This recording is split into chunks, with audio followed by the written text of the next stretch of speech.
How funny is this? $265 million and you don't want him to fight to play? Boy, you better fight to play. What an odd idea, in my opinion, that we should just be saving people for later when it comes to the urgency of the NFL. You get 17 of these a year. And if you can play, you play, especially when you're an important player. I have a hard time with this. I have a hard time blaming doctors and coaches and executives and players themselves for playing when they, even if they mostly feel healthy, for two reasons. Number one, I'm a fan of, I don't care what you do in life, will you fight, please? Fight.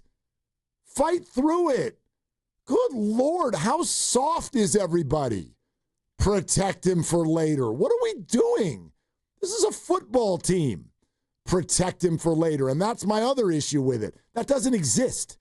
That doesn't exist. You can't protect football players. How many NFL players this year have gotten hurt in practice? So, I'm sure a bunch, yeah. A bunch. So this idea of, let's wait for later, like he could get hurt in practice. They're football players. There is no protecting them. So I really do. I have an issue with this idea that the 49ers did something wrong by playing their player, even if he wasn't 100%. I have a hard time with outsiders, fans, you, me, everyone else who gets a microphone or calls in to 888-957-9570. You can have an opinion. You're entitled to it. But at the end of it, for me, you have no idea. None of us has seen the toe. None of us is really a doctor. And even Dr. Nirav Pandya, who we love, yep, who is a doctor, I doubt that he's seen the toe. So he can only project and speculate on the severity and what it might mean. And that's where the 2 to 5 comes in, because even the Niners doctors, if Ian Rappaport of NFL Network talked to people with the Niners and they said, yeah, 2 to 5 is a 4-week span. Right. So even at that, they're also guessing. So the people who have seen the toe, they don't know. The man who has the toe, he doesn't know. So he sits 2 and he feels good enough to go out there and practice, and that goes well. And then he feels good enough to go out there and play, and that doesn't go well. And so now we sit here and we do a Wednesday afternoon quarterback, not Monday morning, but Wednesday afternoon quarterback, and now he's not playing tomorrow. And so now we all beat the drum on what a mistake and how reckless and how it's a bad look and the rest of it. None of us know. None of us know what the toe was like and how bad it really was. The people who were there and the player, they thought, you know what? I can give it a go. Yep. It's football. It's dangerous. And I'm going to go out there and see what happens. And he played, and he didn't play great. Was it because of the toe? Again, we can guess. We can look at the film and go, ooh, he's not pushing off. And I saw the ball not being ripped, right, and I haven't seen it rip all year. And so, yeah, we can all speculate what it is. Bottom line, they thought he was good to go, and he was. He played. He didn't come out of the game. He got hurt, and now he sits. Yep, I'm all in now on that idea. Like, dude, try to play. Like, how funny is this? $265 million, and you don't want him to fight to play? Boy, you better fight to play. What an odd idea, in my opinion, that we should just be saving people for later when it comes to the urgency of the NFL. You get 17 of these a year, and if you can play, you play, especially when you're an important player. Now, if you think you're actually hampering the team, that's a different one. And I don't think that the 49ers thought that. I don't think Brock thought that. I will say this to your other point about, like, was the toe part of why he played poorly out there? Again, you're right. We're guessing. We don't know. I found it interesting that many of you I know follow him. He's kind of become the guy as far as in-game injuries and being able to kind of assess what's going on, because he used to be the Chargers team doctor. I found this interesting. Dr. David Chao was actually on a halftime video chat, halftime of the Niner game. And he's like, by video, I'm telling you right now, like, Brock is struggling with his toe based on the way the ball is coming out of his hand. That toe is bothering him. That is from a former team doctor. You want to believe it? You want to throw it out in the trash? Doesn't matter. I found that interesting.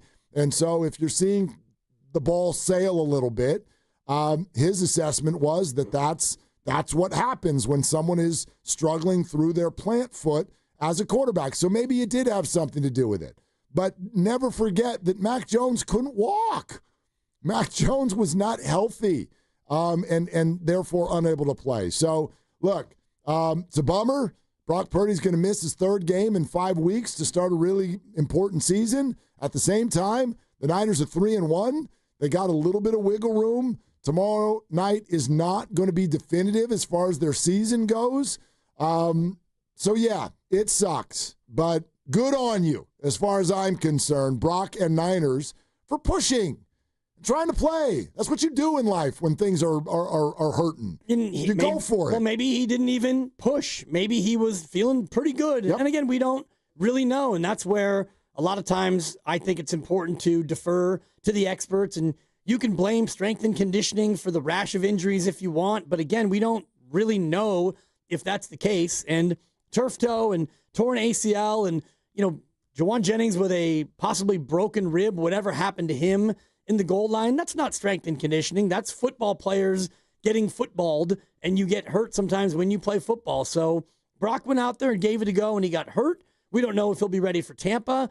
For me, the bigger issue going into tomorrow is no Jawan Jennings and no Ricky Pearsall. Yeah, Mac Jones is undefeated this year as a starter. Mac Jones has looked not as good as Brock, but he's looked good enough to win games. And yet you're going to have more Valdez-Scantling, Kendrick Bourne, and not a lot else. A lot of Tonjes. And again, what I said in the crossover about McCaffrey, that's coming.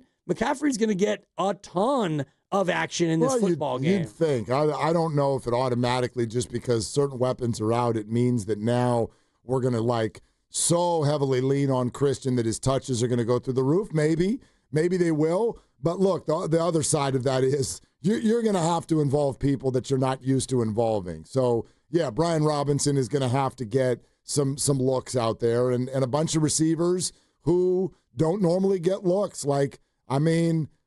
It's brutal. It's brutal. Kendrick Bourne is an incredibly key player tomorrow night, and as of last week, he couldn't catch a football.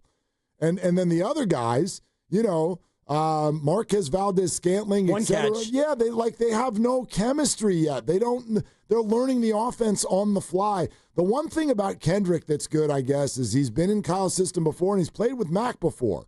And when he played with Mac in New Orleans, he played pretty well.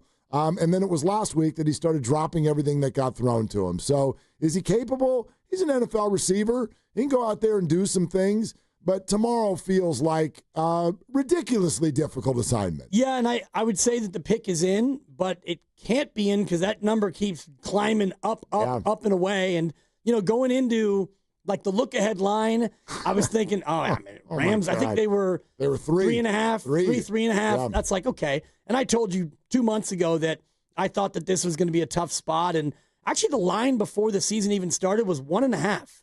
The Niners were dog, and they were a dog at Tampa. The only two games they were underdog, and that thing's gone from 1.5 back in August to now it's at 7.5, and that thing may continue to climb up and up and up. And so, I'd love to say the pick is in, but if it ends up at 8 or 9, it becomes a tougher thing to look at. This is going to be a super happy-go-lucky way to look at it, but I think it's all you can do as a 49er fan right now.